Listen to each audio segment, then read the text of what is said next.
Hello, my name is Andrew Wyatt, and I am here to teach you high school students some tips and tricks I learned along the way to help me succeed in English courses.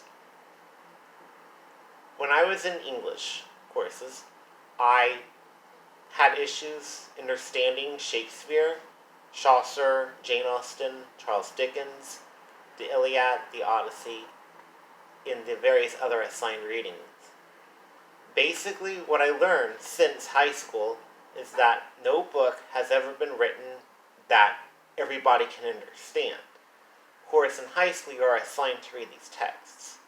So, the first thing I would like to stress is for you to find abbreviated versions such as Cliff Notes or Sparknotes and read a little bit of the abridged versions of the chapters or play acts rather, on those sites first, then go ahead and actually read the assigned reading material. Like, if you're assigned to read the Iliad, first go in Sparknotes or wherever, and read the summary of what's going on, then read the Iliad. Then figure out how it connects, how the summary connects with the actual text. Also, you can actually buy newer translations of, say, Shakespeare, though it's not really a translation because it's still in English, but modernizations.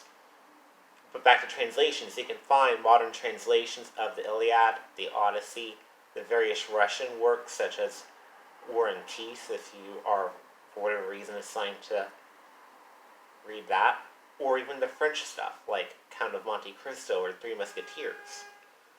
Another thing I'd like to point out is symbolism. A lot of times people are assigned to study symbolism. But again, apply what I just told you about finding aids online and figure out the symbolism and figure out how it connects. But the reason why symbolism specifically is so important, saying when you're identifying themes, is basically that human nature never changes. For instance, the theme, how does it go? All is fair in love and war.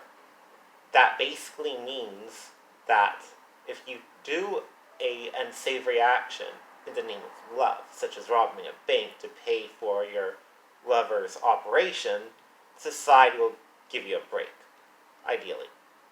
But if you do it to, feed your coke habit, society isn't going to like you. Same when you're, killing for the sake of killing on the street, which I don't think really happens, or killing in the army, which is considered nobile.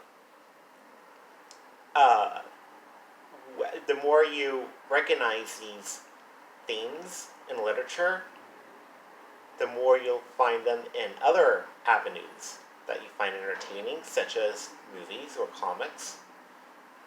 Then the more you start identifying themes and conflicts, you'll begin to notice them in the real world, and you'll be able to understand your fellow human a lot better.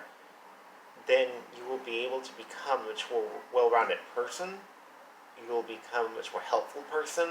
You'll be able to really help give back to the overall community. Another thing that I had problems with when I was in high school was the speed of my reading. I basically learned that there is a term called subvocalization, in which you are reading the text to yourself basically as if you were reading it out loud, like the dog ran. You're reading it, the dog ran, to yourself. You really don't need to do that. Basically, you need to look at each word as if it were an object. If you were told to turn off the light in a room, you wouldn't look at each and every single object until one registers as light source. In other words, you don't go look at an object and see if it matches the description of light source and go to the next one, then you find it, then you tell yourself to turn it off. No, you just automatically know where the light source is and you turn it off. That's kind of how it is when you read. You want to look at each each word as if for an object. Look at the word dog. Look at it as if for an object. Don't keep reading it to yourself. Then, once you master that, look at things like prepositional phrases. And as you look at like a prepositional phrase, you will basically do the same thing. Above the door, on top of the counter. Basically, over time, you will learn that you do not need to read each word. That would be like reading each letter one at a time. W-A-L-K, walk. No, you just look at the word walk and you immediately know. No. But ultimately, I understand completely on how horrible it can be to try to succeed in a high school English class. But now I'm an avid reader. Then I certainly wasn't. I had no confidence at all in what I was doing. So I'm just letting you know that the more you try, the more you find aids and resources, the more you look for help, you will eventually learn how to succeed. It's always on you. A good grade is always on you. Also, in the comment section, I will be providing more information and a few links to help you better understand the concepts that I am demonstrating, or rather illustrating, in this video. Thank you.